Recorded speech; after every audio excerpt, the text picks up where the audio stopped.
آج کا سبق سورہ یاسین سے شروع ہو رہا ہے۔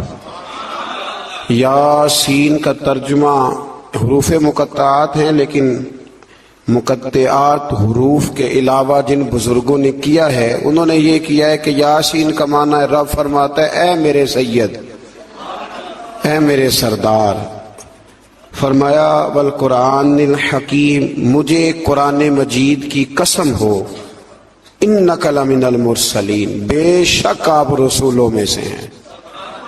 مجھے قسم ہو کہ بے شک آپ رسولوں میں سے ہیں۔ پھر اللہ تبارک و تعالی نے آگے متعدد آیات کے اندر، سورہ یاسین کی متعدد آیات کے اندر اللہ تبارک و تعالی نے غافل لوگوں کو اللہ کے عذاب سے ڈرایا ہے اور ان پر حق کی حجت کو قائم کیا ہے۔ لیکن کچھ سرکش لوگ ایسے ہوتے ہیں جن پر دعوت حق کا اثر نہیں ہوتا۔ دعوت حق انہی پر اثر ہوتا ہے جو نصیحت کو قبول کرتے ہیں، جن کا طریقہ ہے کہ وہ نصیحت کو قبول کرتے ہیں، جن کا مزاج نہیں نا جی نصیحت کو قبول کرنے کا، تو ان لوگوں پر حق کی دعوت کا کوئی اثر نہیں ہوتا۔ پھر آیت نمبر 38 سے اللہ تبارک و تعالیٰ کی قدرت اور جلالت کا بیان کیا گیا کہ سورج، چاند اور سیارے تمام قادر مطلق کے نظم کے تابع ہیں، اور یہ ممکن نہیں کہ ان میں سے کوئی فساد یا ٹکراؤ ہو جائے۔ پھر آیت نمبر 48 میں فرمایا کہ کفار کہتے ہیں وہ وعدہ کب آئے گا کہ تم سچے ہو۔ اس کے بعد پھر اللہ تعالیٰ نے وقوع قیامت کا ذکر فرمایا ہے اور بعثت بعد الموت کو مختلف پیرایوں کے اندر بیان فرمایا ہے۔ آیت نمبر 54 سے ارشاد فرمایا کہ بغیر کسی ظلم کے اعمال کا بدلہ دینے اور جنتی لوگوں کے لیے نعمتوں کا ذکر ہے اور مجرموں کو الگ کرنے اور جہنم کے عذاب کا بھی اللہ نے انہی آیات کے اندر تذکرہ فرمایا ہے۔ آیت نمبر 65 میں اللہ تبارک و تعالیٰ نے بتایا ہے کہ قیامت کے دن مجرموں کے منہوں پر مہریں لگا دی جائیں گی، منہ ہوں گے ان پر مہر لگا دی جائے گی، اور ان کے ہاتھ، پیر اور دیگر اعضاء سلطانی گواہ بن کے اللہ کی عدالت میں ان کے خلاف گواہی دیں گے۔ ہاتھ بھی خلاف گواہی دے گا، پیر بھی خلاف، زبان پہ تو مہر ہوگی، یہ گواہ بن جائیں گی ساری چیز کہ ہم سے کیا کیا جرائم کرائے جاتے تھے۔ پھر آیت نمبر 68 میں بتایا کہ جسے ہم لمبی عمر دیتے ہیں تو ہم اس کی جسمانی بناوٹ کو ابتدائی حالت کی طرف الٹ دیتے ہیں، یعنی ایسی لمبی عمر کی دعا مانگنی چاہیے جس میں انسان کی عقلی، علمی، فکری اور جسمانی قوت سلامت رہے۔ اس میں سلامت نہ رہے اس لمبی عمر کی دعا، اس کے لیے بزرگوں نے یہ دعا سکھائی ہے کہ دعا اس طرح مانگو، یا اللہ جب تک تو میرے لیے بہتر سمجھتا ہے مجھے دنیا میں رکھ، اور جب میرے حق میں بہتر نہ ہو تو پھر مجھے اپنی بارگاہ کا قرب عطا فرما، پھر تو مجھے اپنے قریب بلا لے۔ آیت نمبر 78 سے اللہ تبارک و تعالیٰ نے منکرین قیامت کے اس عقلی سوال کا ذکر فرمایا ہے کہ جب انسان مر جائے گا اور ہڈیاں تک بوسیدہ ہو جائیں گی تو دوبارہ کون زندہ کرے گا؟ پھر جواب دیا کہ دوبارہ بھی وہی خالق زندہ کرے گا جس نے بغیر کسی نام و نشان کے پیدا کر دیا تھا۔ اب تو ہڈیوں کا نام و نشان ہے نا، تب تو نام و نشان بھی کوئی نہیں تھا، تو اگر اس وقت پیدا کر لیا تھا تو اب دوبارہ زندہ بھی کر دے گا۔ پھر آگے سورہ صافات شروع ہوتی ہے۔ اس سورہ مبارکہ میں اللہ تبارک و تعالیٰ نے متعدد چیزوں کا ذکر فرمایا ہے، اور اس سورت کے شروع میں فرشتوں کی مختلف جماعتوں کی قسم کھا کے اللہ تعالیٰ نے اپنی وحدانیت کا ذکر فرمایا ہے۔ کچھ مضامین ایسے ہوتے ہیں جو پچھلے اسباق سے ملتے ہیں، تو چونکہ جب 2 پارے کرنے ہوتے ہیں تو میری یہ خواہش ہوتی ہے کہ صرف وہ مضامین لائے جائیں جو پہلے بیان نہیں ہوئے۔